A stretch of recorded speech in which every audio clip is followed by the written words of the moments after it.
युक्त रखना है तो वो तो भोगों में विषयों को भोगे वहां मिलेगा। ये तो उदासीन सुरुखा सूखा मार्ग, ऐसा नहीं है। असली आनंद है ही यहाँ पर, प्योर आनंद है ही यहाँ। वहां तो डुप्लीकेट कॉपी है, ओरिजिनल नहीं है वहां पे।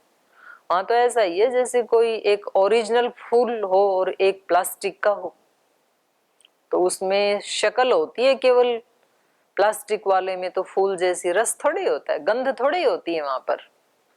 गंध और रस तो ओरिजिनल में ही होता है। तो ओरिजिनल या हम ये कहें कि वास्तविकता तो वहीं पर ही है जहां भगवत्ता है।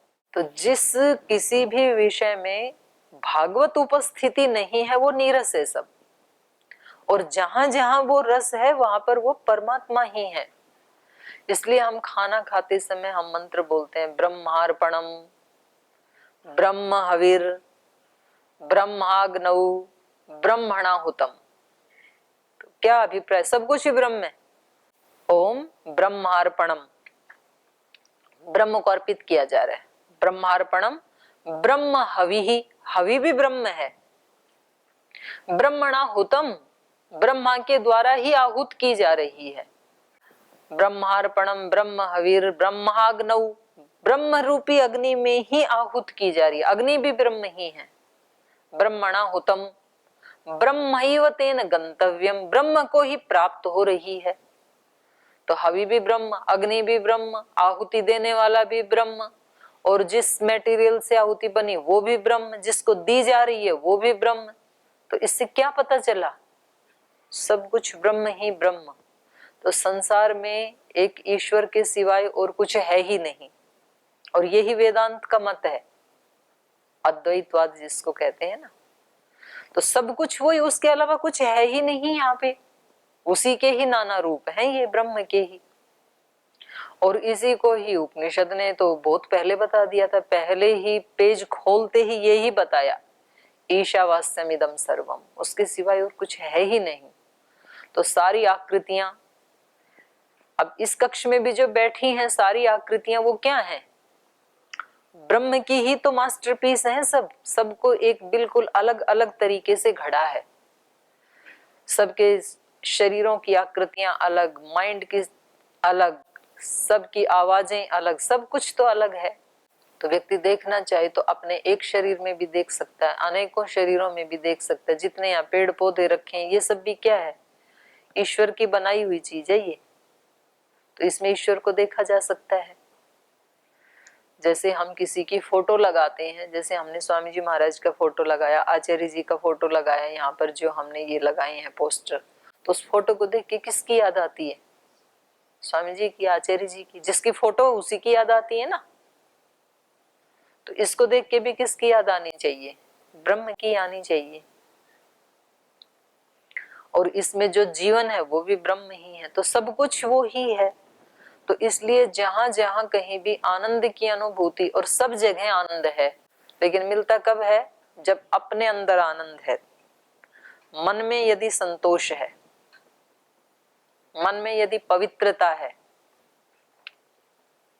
तो वो एक प्रार्थना है, मन में अगर संतोष है हर तरफ आनंद है, पापियों के वास्ते राम का घर बंद है, घड़ी भर जो आए सत्संग में वही रंग जाए प्रभु रंग में, मधुर मधुर वचनों से और सद्गुण के रत्नों से जीवन के शुभ शाम बदल जाते हैं हो, सत्संगत से बुरे बुरे इंसान बदल जाते हैं। किसी कवि की कविता है। तो वो आनंद मिलेगा तब जब अपने मन में संतोष है या पवित्रता है या शांति है, तो मिलेगा। है तो सब जगह वो, पर अपने यहाँ अशांति है, अपवित्रता है, तब वो काम करता नहीं है, पकड़ में नहीं आता है। फिर भार है तो सही, रसो वही सह, पर वो रस आता है किसी किसी को, किसी बिरले को आता है। और बिरला वो ही है जिसने अपनी अशुद्धि को हटा दिया। तो खुश आदमी को सारा संसार खुशियों से भरा हुआ दिखाई देता है, अच्छे आदमी को सारा संसार अच्छाइयों से भरा हुआ दिखाई देता है, और जो खुद परेशान है उसको सारा संसार परेशानी का कारण दिखाई देता है। वो कहता है कि ये घर वाले भी, मैं पहले परेशान था, ऑफिस से परेशान होके आया व्यक्ति और घर में आते ही बच्चा पूछता है कि मेरे लिए क्या लाए, तो ये झुंझलाता है कि एक मुसीबत तो वहां छोड़ के आया, ये दूसरी मुसीबत सामने खड़ी हुई मिली है। तो बच्चे को झिड़कता है, उसको बच्चा क्या लगता है, टेंशन का कारण, कि ये खुशी नहीं दे रहा, मेरे को कुछ मांग रहा है ये भी मेरे से। अंदर जाते ही पत्नी पूछती है सब्जी लाए नहीं लाई आज, तो उसको वो भी परेशानी का कारण दिखता है, उससे भी परेशान और ज्यादा इरिटेट होता चला जाता है व्यक्ति। क्यों हो रहा है, वो नहीं है परेशानी के कारण, परेशानी का कारण अंदर है, क्योंकि ये व्यक्ति खुश नहीं है। और जब ये अपने ऑफिस से जिस दिन खुश होके आता है, बॉस ने कहा कि आज तो प्रमोशन हो गया तेरा, तो खुशी से भरा हुआ मन है ना, तो बच्चा आकर के दरवाजे पे मिल जाता है, बोले पापा मेरे लिए चॉकलेट लाई क्या, अरे बेटे चॉकलेट क्या, आज तो तेरे को कलाकंद खिलाऊंगा चल। वो पत्नी पूछती है बोले आज सब्जी कुछ है ही क्या, बोले सब्जी नहीं, आज तो डिनर करने चलेंगे 5 स्टार होटल में। क्यों, वही बच्चा है, वही पत्नी है, क्योंकि आज ये खुश है। तो जब व्यक्ति, जैसा व्यक्ति, ये सारी सृष्टि एक ही जैसी नहीं है, जितनी तरह के व्यक्ति, जितनी तरह की उनकी मनस्थिति, उतनी ही तरह की सृष्टि। और कुछ के लिए ये सृष्टि प्रलय जैसी भी है। कृतार्थानाम नष्टम, कृतार्थानाम नष्टम, कृतार्थ हो गए उनके लिए नष्ट है ये, लेकिन अपि अनष्टम तद अन्य साधारणत्वात्, लेकिन ये चल भी रही है, अनष्ट भी है, जो साधारण लोग हैं जिन्होंने ऐसा नहीं किया है। हो गया समाधान। ये जो रस का, इसी को हम ब्रह्म में आचरण बोल सकते हैं जी, ब्रह्म में आचरण। ब्रह्माचरण, ब्रह्म ही रस है जी। रस का मतलब है आनंद। ठीक है, अपनी पढ़ाई में आनंद लो, अभी आ रहा है नहीं आ रहा है, इसलिए तो पूछ रहे हैं बार बार जी। हाँ जी। तो कल अपने अभ्यास परीक्षा देने में आनंद आ रहा है कि नहीं, आ रहा है जी। टेंशन लग रही हो थोड़ी बहुत, नहीं लग रही जी। जी। अगर टेंशन लग रही हो तो सोच लेना ब्रह्म से दूर हो, और पेपर देने में आनंद आ रहा है तो समझ लेना ब्रह्म के साथ हो। तो कल अपने अभ्यास की बात की थी जी, हमको अभ्यास करना चाहिए विकारों को दूर करने के लिए, तभी हमको रस आ सकेगा। तो ये एक कंक्लूजन है। क्या विकास करना चाहिए जी, अभ्यास करना चाहिए हमको विकारों अभ्यास को। जी, कल हाँ। आपने अभ्यास पे थोड़ा जी किया जी था जी। हाँ बोलो, तो उसमें क्या प्रश्न आपका। तो यही इसका वो निकला जी, कंक्लूजन तो जी, हमको सहज की परिभाषा जाननी थी। सहज की क्या? सहज, सहज, सहज होता है सहज, जन्म के साथ ही जो मिल जाता है वो सहज होता है। तो जन्म के साथ क्या क्या मिला आपको, शरीर मिला जी। नहीं, शरीर के जन्म के साथ और क्या मिला, और सूक्ष्म तो मन मिला जी, शरीर इसी को बोल सकते हैं। ठीक है, और क्या क्या मिला, गिनाओ चलो। दूसरे आदमी तो कोई एक पेंसिल भी दे देना तो बोलते हैं थैंक यू, कोई अनजान व्यक्ति दे दे। तो आपको जन्म के साथ ही क्या क्या मिला जरा बताना, आज तक भी आपको याद है कि नहीं है, या ऐसे ही चल रहे हो। जन्म के समय चलो छोटे बच्चे थे ना, भी पता लगा हो, आज तो पता है ना क्या क्या मिला था। सबसे बड़ा गिफ्ट तो ये शरीर ही है जी, इससे बड़ा। ठीक है, हो गया शरीर, और क्या मिला, माता पिता जी, माता पिता मिले, और क्या मिला, इतनी बड़ी सृष्टि मिली देखने के लिए जी, हाँ करने के लिए जी। और तो घर भी मिला, जमीन भी मिली, माता पिता के साथ साथ भाई बहन चाचा ताऊ ताया ताई, ये बहुत लंबी चैन है। गुरुजन मिले, पूरी भरी पूरी सृष्टि मिली, सूरज मिला, चांद मिला, पानी मिला, पृथ्वी मिली, आकाश मिला, क्या क्या नहीं मिला। तो कभी धन्यवाद बोला, आज बोलो धन्यवाद भगवान, कितनी सारी चीजें दी। अभी तो पैदा ही हुआ था मैं, पैदा होते ही इतनी बड़ी सृष्टि मेरे लिए। तो सहज उसको ही कहते हैं जो जन्म के साथ ही मिल जाता है। पवित्रता जन्म के साथ ही मिली है, ईश्वर जन्म के साथ ही हमारे साथ ही है। और ये सारी भरी पूरी सृष्टि, तो प्राप्त क्या करना है आपको? जब सब कुछ पैदा होते ही मिल गया आपको, तो अब क्या प्राप्त करना है आपको? मिला क्या नहीं आपको? विवेक की कमी थी, अशुद्धि है ना अभी, तो बस करने योग्य काम एक ही है, केवल उस अशुद्धि को हटाना है और प्योर विवेक को पाना है। बाकी सब मिला ही हुआ है। बिना पुरुषार्थ के जो मिलता है उसको सहज कह सकते हैं? नहीं, बिना पुरुषार्थ के नहीं मिलता है कुछ भी, पुरुषार्थ तो करना पड़ता है। जी। हमने ऐसा पढ़ा था कि निवृत्ति सहज होनी चाहिए। निवृत्ति सहज है ही, सहज वो निवृत्ति ही सहज है। निवृत्ति पुरुषार्थ साध्य नहीं होती है। हमको तो ऐसा लगता है कि बिना पुरुषार्थ के निवृत्ति नहीं हो सकती जी। कुछ काम ऐसे हैं जिसमें कुछ करना नहीं पड़ता है तब ही वो सिद्ध होते हैं, कुछ ऐसे होते हैं जिनमें करना पड़ता है तब ही सिद्ध होते हैं। जैसे नींद ऐसी उपलब्धि है कि जिसमें आप सब काम करना छोड़ोगे तो ही नींद की उपलब्धि होगी।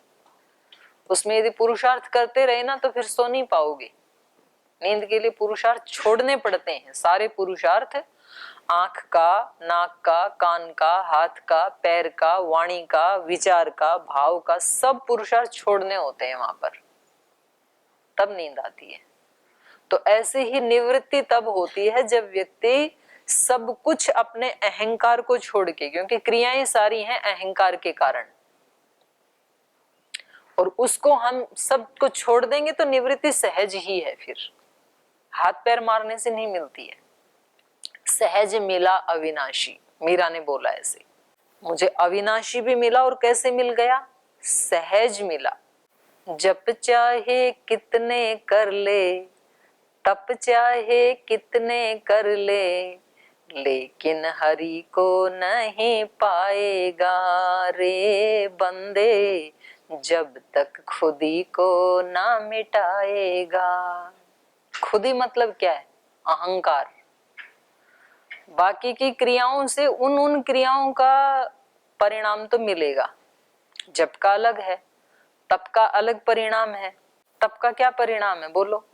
कायेंद्रिय सिद्धि अशुद्धि क्षयात तपसः, शरीर की और इंद्रियों की सिद्धि प्राप्त होती है, अशुद्धि का नाश होनी, ये तप का परिणाम है, ये तो मिलेगा। लेकिन तप का परिणाम भगवान ने, परमात्मा नहीं बताया, महर्षि पतंजलि ने। तो हर चीज का अपना एक परिणाम है, और परमात्मा इस चीज का परिणाम है, ये करने से मिलेगा ऐसा नहीं है। वो सहज ही प्राप्त है ही वो। जो करना था उनको हटा दो बस, फिर वो है ही। और सूरज को प्राप्त करने के लिए आपको क्या करना पड़ता है? आप कौन सा ऐसा काम करें जिससे आपको सूर्य के दर्शन हो जाएं? किसी पुरुषार्थ से नहीं मिलता है सूर्य। जिससे वो बंद, हमारे से विलुप्त हो रहा था, उसको हटाना है। खिड़की बंद कर रखी थी, खिड़की खोलो। और तो पहले से ही आया हुआ है यहाँ पे, सूर्य की किरणें तो पहले ही आ ही रही हैं। आपने जो दीवार लगा रखी है, जो दरवाजा लगा रखा है, जो खिड़की लगा रही है, उसको हटा दो बस। उसको प्राप्त करने के लिए पुरुषार्थ नहीं करना, उसकी प्राप्ति में जो बाधाएं हैं उसको हटाने के लिए पुरुषार्थ करना है। वो तो है ही, सहज ही है, सब कोई प्राप्त है। जी, धन्यवाद। तो आगे पढ़ें, चलिए तीसरे श्लोक से। एवं ब्रुवाणौ काकुत्स्थौ त्वरमाणौ युयुत्सया, सर्वे ते मुनयः प्रीताः प्रशंससु नृपात्मजौ, अद्य प्रभृति षड्रात्रं रक्षतां राघवौ युवां, दीक्षां गतो ह्येष मुनिर्मोनित्वं च गमिष्यति। तौ तु तद्वचनं श्रुत्वा राजपुत्रौ यशस्विनौ, अनिद्रं षड् अहोरात्रं तपोवनम् अरक्षताम्, उपासाञ्चक्रतु वीरौ यत्तौ परमधन्विनौ, ररक्षतो मुनिर्वरं विश्वामित्रम् अरिन्दमौ। तो उन्होंने पूछा अपनी दिनचर्याएं करके, भगवत श्रोतुम इच्छावह यस्मिन काले निशाचरऊ, जिस काल में ये निशाचर आते हैं तो उसको हम सुनना चाहते हैं। संरक्षणीय तौ ब्रूहि, तो हम दोनों को बताओ, क्योंकि हमें रक्षा करनी है यज्ञ की। न अतिवर्तेत तत्क्षणम, उस क्षण का कहीं अतिक्रमण ना हो जाए, कहीं वो काल हमारे हाथ से निकल ना जाए। देखो कितनी बड़ी फिलोसफी है इस वाक्य में, कि जिस समय शत्रु हमारे ऊपर अटैक करेगा कहीं उस काल का अतिक्रमण ना हो जाए, क्योंकि जब अटैक कर ही दिया तो तब क्या करोगे? तब तो कुछ नहीं करोगे, वो करेगा जिसने अटैक कर दिया। इसलिए योग दर्शन में क्या कहा? हेयम दुखम, जो दुख अनागत है वो हेय है, जो आ गया उसका तो क्या हेय है, अब वो तो आ ही गया, वो तो भुगतवाएगा अपना दुख। तो इसलिए जब असुर जब भी आया नहीं है उससे पहले सावधान हो जाओ। जब आ ही जाएगा तो उस काल का हमने अतिक्रमण कर दिया, तब तो वो चौपट करके ही जाएगा। कामना, क्रोध, लोभ, मोह, अहंकार, ईर्ष्या, घृणा, द्वेष, ये जब तक आए नहीं है उससे पहले उसका उपाय कर लो। जब वो एक बार चित्त में आ ही गए तब तो वो आपकी महीना, 2 महीना, 6 महीना की हुई साधना को नष्ट करके ही जाएंगे। फिर आप कुछ नहीं कर सकते हो जब आ गया तो। बारिश जब तक नहीं आई है तब तक घर बना लो, जब बारिश आ ही गई तब तो वो सब भिगो के ही जाएगी ना। आपका जो भी आपने रखा था, आटा, दलिया, दाल, चावल, अनाज, वो सब भीग जाएंगे। आने से पहले कर लो। तो राम लक्ष्मण क्या कह रहे हैं कि हमें बताओ किस समय आते हैं, ताकि हम पहले से ही सावधान रहें, उनको आने ही ना दें और उस क्षण का कहीं अतिक्रमण ना हो जाए। असुरों के आने का, निशाचरों के आने के समय का कहीं अतिक्रमण न हो जाए। एवं ब्रुवाणौ काकुत्स्थौ, तो इस प्रकार से राम और लक्ष्मण के कहे जाने पर, इस प्रकार उनके आदेश मांगने पर, कैसे राम लक्ष्मण हैं? युयुत्सया त्वरमाणौ, जो युयुत्सया सनंत प्रयोग है यु धातु का, युद्ध की इच्छा करने वाले, जो युद्ध के इच्छुक हैं, असुरों के साथ युद्ध करने की उनकी इच्छा है, योद्धा है वो। त्वरमाणौ, और कैसे हैं? तुरंत, जल्दबाज करने वाले, असुरों को मारने में ढील न दिखाने वाले, त्वरमाणव। तो क्या हमारी अपने अंदर के असुरों को मारने की इच्छा है? पहले युद्ध की इच्छा है कि नहीं, ये हर व्यक्ति को अपना सोचना चाहिए कि मेरी इच्छा क्या है, मैं दोषों को हटाना चाहता भी हूं कि नहीं। यदि मैंने पहले ये तय कर रखा है कि मेरे अंदर तो कोई दोष है ही नहीं, मैं तो बिल्कुल ठीक हूं, तो फिर तो हमने दोषों को हटाने के दरवाजे ही बंद कर दिए हैं, फिर कभी भी हटेंगे ही नहीं। पहले तो ये सोचें हम कि त्रुटियां तो हैं जीवन में, त्रुटियां हैं इसीलिए तो मोक्ष को प्राप्त नहीं हुए। त्रुटियां नहीं होती तो धरती पे आने की जरूरत नहीं थी। व्यक्ति का जन्म ही क्या बताता है? क्लेश मूल कर्माशय। हमारा कर्माशय कैसा था? क्लेश मूलक है, अविद्या भी है, अस्मिता भी है, राग भी है, द्वेष भी है, अभिनिवेश भी है। क्लेश है अभी हमारे अंदर, पहले इस बात को स्वीकार करें, फिर उसकी अभिव्यक्ति को होते हुए देखे कि कहाँ है वो। तो ऐसे तो दिखेंगे नहीं वो, कि हम कोई दरवाजा खोल के देख लें, अंदर ऐसा कोई द्वार हो, ऐसा कोई कमरा हो, ऐसी कोई कोठरी हो जहाँ ये रहते हैं, और वहां हम जाकर के काला हिट छिड़क दें, एक भी मच्छर नहीं बचेगा।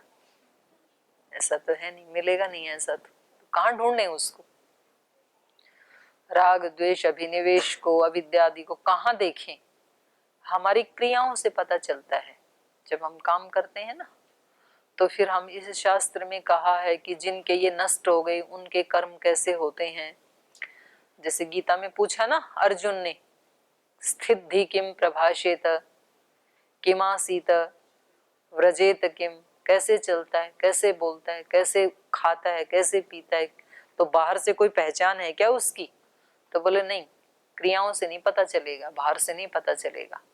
जब ये व्यक्ति अपने आप से अपने आप में संतुष्ट हो जाता है, जब इसको किसी दूसरे से अपनी खुशियां मांगने की जरूरत नहीं पड़ती है, तब इसको स्थित धी कहना। तो ये हमें खुद पता चलेगा कि हमारे जीवन में हमारे प्रसन्न रहने के लिए हमें कितनी तो दूसरों के व्यवहार की आवश्यकता है और कितने दूसरों के कैसे भी व्यवहार के कारण मैं खुश रहने के लिए तैयार हूं। तो अलग अलग व्यक्तियों की अलग अलग स्थिति है ना। एक व्यक्ति कहता है कि जी मेरे आसपास ऐसी कंडीशन होगी तो मैं इस व्यक्ति के साथ रूम शेयर कर सकता हूं, इनके साथ रह सकता हूं, ऐसा है तो मैं नहीं रह सकता हूं। अगर इस गुरुकुल में इस तरह की व्यवस्थाएं हैं, दिनचर्याएं हैं तो मैं रह सकता हूं, इससे ज्यादा सख्ती होगी तो मैं नहीं रह सकता हूं। छोड़ के भाग जाते हैं बच्चे थोड़ा सख्ती करने से, कुछ ढिलाई के कारण छोड़ के भाग जाते हैं। बोल हम तो सोच के आए थे कि यहाँ बड़ा कठोर अनुशासन होगा, यहाँ तो कुछ नहीं है, तो इसलिए हमें तो ऐसा अनुशासन चाहिए कि जहाँ बिल्कुल एकदम एक्यूरेट हो सब कुछ। तो ये कंडीशंस होती हैं हमारी, ऐसी स्थिति होगी तो मैं ठीक ठाक रह सकता हूँ, ऐसा होगा तो मैं नहीं रह सकता हूँ। और एक व्यक्ति कहता है मुझे कैसी भी कंडीशन में छोड़ दो, मैं अपने आप को बचा के रख लूंगा, मुझे कोई दिक्कत नहीं है, मैं कहीं भी एडजस्ट कर लूंगा। ये जो एडजस्ट करने वाला जो स्वभाव है ना, ये साधना करने से ही आता है, नहीं तो व्यक्ति एडजस्ट नहीं कर पाते जल्दी से। उसने अपने थोड़ी कुछ रुचियां बना रखी हैं, अपनी उसकी योग्यताएं, अपने स्वभाव हैं, उससे थोड़ा भी इधर उधर होते ही उसको नहीं जमता है, फिर वो विचलित होता है। तो एक व्यक्ति कह रहे वो अपना काम कर रहे, मैं अपना कर रहा हूं, तो कहीं भी रख दो मेरे को, किसी भी लोगों के बीच में रख दो, किसी भी स्थान पे रख दो, मैं एडजस्ट कर लूंगा। पर इसका उल्टा अर्थ भी मत लेना कि कभी दुर्गुणों के साथ ही एडजस्ट कर लें। बोलते हैं ना एक व्यक्ति भाई ये कॉम्प्रोमाइज नहीं करता है, और दूसरे को बोलते हैं ये कर लेता है, तो वो कभी निंदा में प्रयोग होता है, कभी प्रशंसा में प्रयोग होता है, दोनों प्रयोग मिलेंगे आपको लोक में। तो ऐसे व्यक्ति को अच्छा माना जाता है जो बुराइयों के साथ कॉम्प्रोमाइज नहीं करता है। तो वहां कॉम्प्रोमाइज न करना क्या है, सद्गुण के रूप में आता है कि भाई वो व्यक्ति चाहे भूखा मर जाएगा लेकिन रिश्वत नहीं लेगा, वो कॉम्प्रोमाइज नहीं करेगा असत्य के साथ। तो वहां ये किस अर्थ में कहा जा रहा है, प्रशंसा अर्थ में। और भाई ये व्यक्ति तो किसी के साथ एडजस्ट ही नहीं होता है, तो वहां किस अर्थ में कहा जा रहा है, निंदा अर्थ में। भाई कहीं भी इसको छोड़ दो, ये व्यक्ति एडजस्ट ही नहीं होता है किसी के साथ, जहां भी छोड़े झगड़े ही खड़े करके रखता है। तो यहाँ पर ही हम ये सोचें कि भाई हमारे अंदर कोई त्रुटियां हैं और हमें उनको ठीक करना है, तो ठीक करना है तो कैसे करना है, पहले उसको पकड़ें कि वो हैं कहाँ, तो हमें पता चलेगा। व्यक्ति जागरूक होगा तो उसको मिलेगा। तो ये जागरूकता ही क्या कहा यहाँ श्लोक में, युयुत्सया, युद्ध करने के इच्छुक। राम क्या है, असुरों के साथ युद्ध करने के इच्छुक हैं। ऐसा नहीं है कि मुझे ला के खड़ा कर दिया, ठीक है हम अपने ड्यूटी पे खड़े हैं धनुष बाण लेकर के, आएगा तो तान देंगे, नहीं तो हम खड़े हैं आराम से। नहीं, उनकी इच्छा है, हमें मारना ही है, उनको टारगेट है। जब यहाँ आ गए हैं तो असुर अब बचेंगे नहीं। तो जब मुझे आत्मा को मनुष्य का शरीर मिल गया है तो अब एक भी असुर बचेगा नहीं। ऐसी यदि युयुत्सया है और ऐसी त्वरमाणिता है तब तो हो जाएगा काम। और इसमें भी ठीक है जी, बस दाल रोटी खाओ और प्रभु के गुण गाओ। तो दाल रोटी तो पशु पक्षियों को भी मिलती है, उनकी दाल रोटी अलग है, आप वाली अलग है। रोटी कपड़ा मकान जीवन के कुल 3 निशान, कितने सालों से नारा सुनते आ रहे हैं। रोटी कपड़ा मकान तो पशुओं को भी मिल ही जा रहा है, इसके लिए थोड़ी ना मनुष्य शरीर में आए। गलत सिखा दिया ये राजनेताओं ने हमारे को। जीवन का ये लक्ष्य नहीं है रोटी कपड़ा मकान, बहुत छोटी चीज है ये तो, बहुत ऊंचा लक्ष्य है मनुष्य शरीर का। तो वो बताता ही नहीं है कोई भी, हमें भी पता ही नहीं है। तो कहाँ हम असुरों से लड़ेंगे, कैसे युयुत्सु कैसे बने हम। राम लक्ष्मण कैसे हैं, युयुत्सु। युयुत्सया एवं ब्रुवाणो का कुत्स्थौ त्वरमाणौ युयुत्सया सर्वे ते मुनयः प्रीता प्रशंससु नृप आत्मजौ।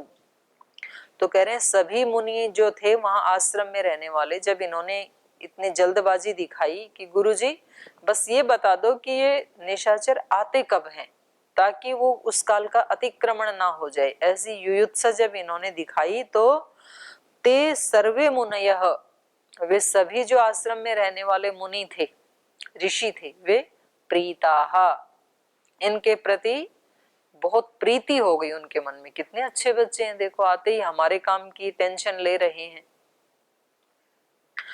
ते सर्वे मुनयः प्रीताः प्रशंससु नृप आत्मजौ, और ये जो राजा के बेटे थे दोनों राजकुमार, इनकी उन्होंने प्रशंसा की कि इतने सुकोमल राजकुमार, इतने लग्जरी लाइफ जीने वाले, राजमहलों में रहने वाले, और यहाँ वन में आकर के और ये हमारी टेंशन ले रहे हैं, हमारे सुख के बारे में सोच रहे हैं। तो उन्होंने इसके लिए उनकी अत्यंत प्रशंसा की।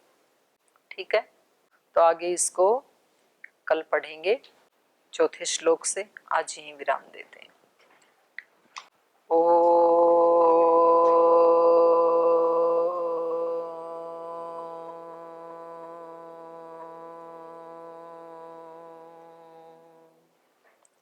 शांति शांति शांति। श्री गुरुभ्यो नमः। राम का गुणगान करिए, राम का गुणगान करिए, राम प्रभु की भद्रता का, सभ्यता का ध्यान धरिए, ध्यान धरिए, राम का गुणगान करिए, राम का गुणगान करिए, राम के गुण गुण चिरंतन, राम के गुण गुण चिरंतन, राम गुण सुमिरन रतन धन, राम गुण सुमिरन रतन धन, मनुजता को कर विभूषित, मनुज को धनवान करिए, ध्यान धरिए, राम का गुणगान करिए, राम का गुणगान करिए, राम का गुणगान करिए, राम। ओम श्री गुरुभ्यो नमः।